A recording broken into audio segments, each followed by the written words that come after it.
So it's 2025, we're done the first quarter, and it seems like maybe cruise prices are stabilizing just a little bit, but we're gonna dig into where we think cruise pricing is going over the next 6 months. So let's go talk about it.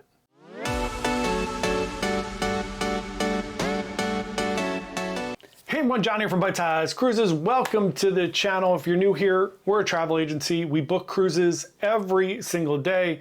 We check prices every single week to see if the cruise prices go up or down. I think it's one of the best perks of using a cruise travel agent that specifically works on a lot of cruises is that they really understand the system of cruising.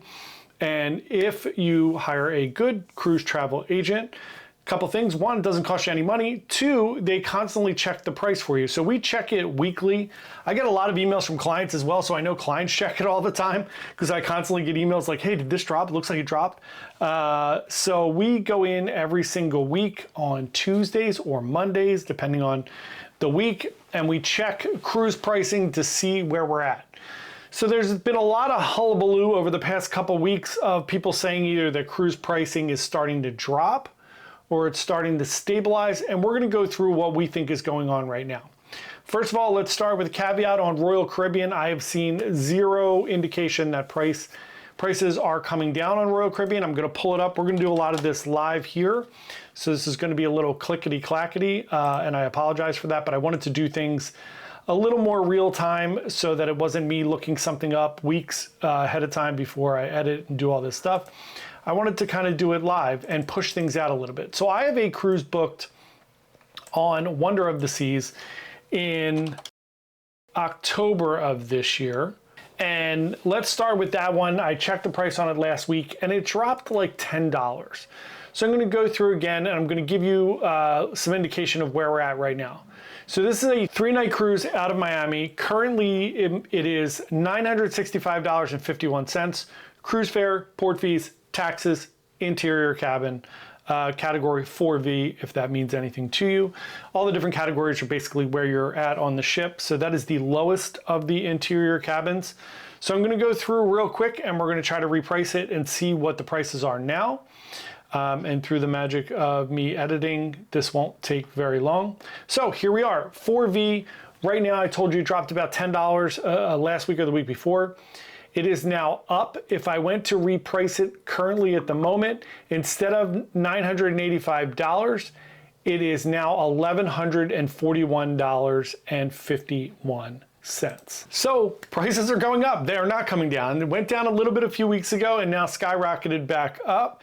Again, based on quarterly earnings, based on what they're seeing in the marketplace. I'm gonna look at some other things right now because that's a little bit of an outlier because it is a 3-nighter.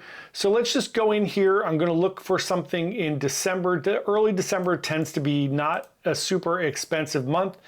And I'm gonna pick a ship that maybe isn't brand spanking new. I'm not gonna pick Icon or Star.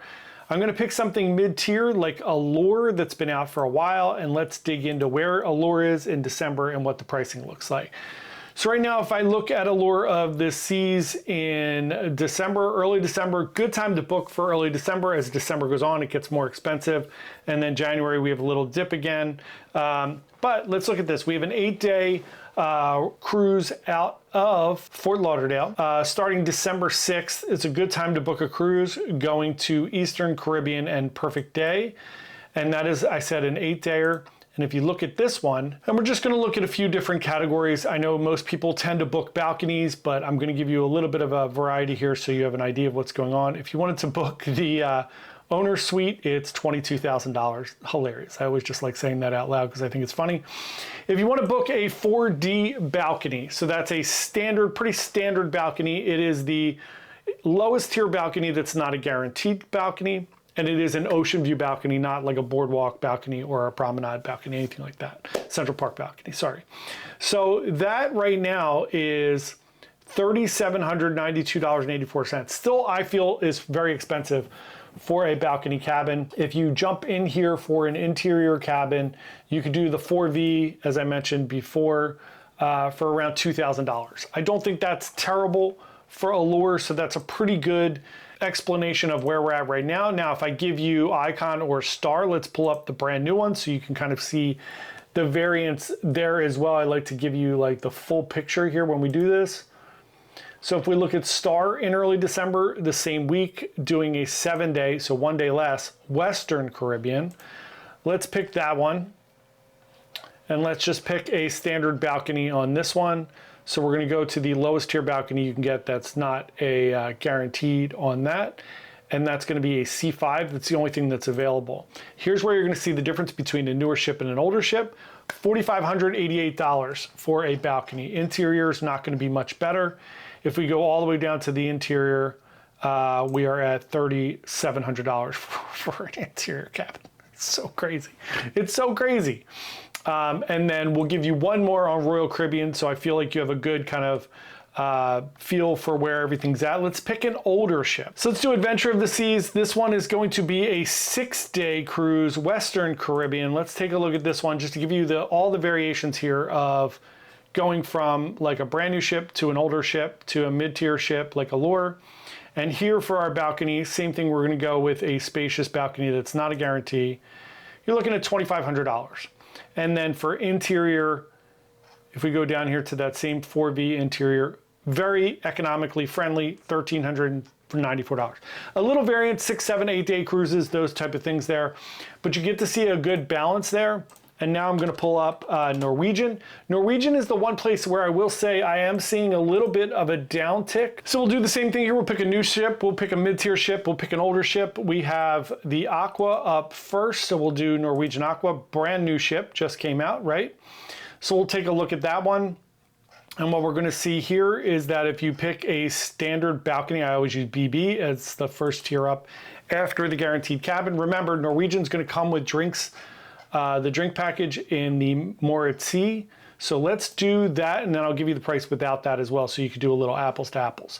So with the More at Sea here, we're looking at $3,585.52 for a balcony cabin.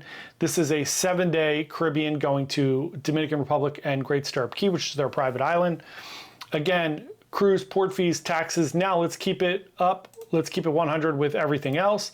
If I take out all of that other stuff, it's $3,045.52. So brand new ship here, almost $2,000 less for a balcony cabin than Royal Caribbean. And then if I go back and give you the interior stateroom price, drops down to $25,252. I think that is pretty reasonable for what we're looking for here. If we're looking for deals, now we're gonna go back a little bit. We're gonna pick something a little mid-tier like Breakaway or Getaway. Little variance here. Getaway's doing a 10-day, which is, I think, a good example anyway. So let's do the 10-day just to show you the difference if you book a little bit of an older ship, what kind of a deal you can get. So we'll do the same thing here. We'll do the BB balcony. And on this 10-day trip, which is doing Dominican Republic, Antigua, Puerto Plata, it's doing St. Martin, St. Kitts and Nevis, San Juan, and Great Stirrup Cay. This is a great cruise. If we do all those drinks and everything, we're still less than the 7-day on Star of the Seas. We're at $4,200. And then if I take all of that off, we're at $3,500 for a 10-day cruise. I think that at this time, at this point in cruising, I think that's a very, very reasonable cruise. We're dropping all the way down to $2,900 for a 10-day cruise. I think that's great. And then again, we'll look at a tier down from there. So we'll take that off. And then we'll look at Gem, Jade, Jewel, that kind of section. So I'm gonna do the same thing here. We're gonna look at an 11-day. So this is an even longer cruise out of Jacksonville. This is doing Grand Bahama, Puerto Plata, Tortola, St. John, St. Kitts and Nevis, San Juan, and Great Stirrup Cay on an 11-day or 10-day cruise, I apologize. 11-day cruise out of Jacksonville on Norwegian Gem. And for that same balcony, the same, now we've extended it out even longer with all those drinks and everything. We're still at $4,200 for an 11-day cruise. If I drop it without those, it's $3,500. That's an amazing deal for an 11-day cruise. And then if I go all the way down, remember that's less than the 7-day on most of the Royal ones. If I go in and drop to that interior cabin, we're all the way down to $2,600. So that's great. Same thing with MSC. I pulled up a few here for MSC. We are in the same ballpark. If I'm on World America, and we do drinks and Wi-Fi, we're in that $3,500 to $4,000 range for a 7-day. If I drop down to a little bit of an older ship like Seascape, we're in the $2,500 to $3,500 range. I do not see those prices dropping a lot. So that's pretty stable to where they've been over the last 6 months or so. The Norwegian ones seem to have dropped a tiny bit. Norwegian having its own little difficulties. Their quarterly wasn't as good as Royals. They have a lot of ships in Europe, a lot of the US American contingency with everything going on in the world right now. With the US climate, with tariffs and everything, there's been a little bit of hesitancy to travel abroad to go on a cruise. Still cruising very high here. So I'm seeing them drop a tiny bit, but otherwise, same rules are going to apply here. And in the earnings call for Royal Caribbean, they mentioned the same thing. They're not going to drop prices as you get closer to the cruise. They don't want to incentivize people for booking last minute. It really screws up their planning and the way they do things. So the key here is, if you would like to go on a cruise, book it now. Book it as far out as you are willing to book it. Most of the cruise lines, again, with the exception of Standard Royal, but standard bookings for Norwegian, I'm just talking about standard cruise lines here, Standard Norwegian, Standard MSC are refundable up until final payment. Royal Caribbean, you can get refundable fare. It's going to be more expensive. The cruise is going to be more expensive, but we can switch it over prior to paying final payment, which should help and bring it down if you're going to go. Otherwise, you cancel, you will get your money back. With Carnival, same thing. You have refundable, non-refundable fares. I don't see Carnival dropping all that much either. I really don't get the thing where we talk about Carnival, and obviously sometimes Carnival's the butt of a lot of jokes with fights and drugs and all the fun things that we always talk about. But I keep hearing that Carnival is like the budget cruise line. I don't see that at all. I don't see the Carnival deal. When you add in drinks and everything else, they're all pretty standard at something at this time to me. I feel like all the cruise lines are pretty dead even, with Norwegian being a little more affordable and economic at this point, as well as MSC. I actually see Carnival above those as far as pricing goes. And then Celebrity, Princess, all those other ones kind of blend in somewhere in the middle. I am not seeing massive drops in pricing, but I am also not seeing the massive spikes right now.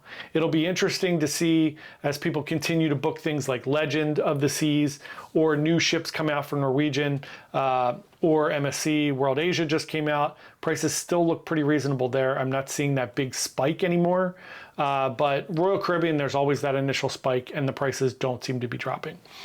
That's it. Let me know what you're seeing out there. I'm just trying to give you some honest, transparent feedback on where we see pricing at the moment. So again, my philosophy is always, if you're interested in going, you think you're going to go on that cruise, book it. Most of the time, make sure you talk to a travel agent or whoever you're working with. Make sure you get a refundable fare if you're not 100% sold.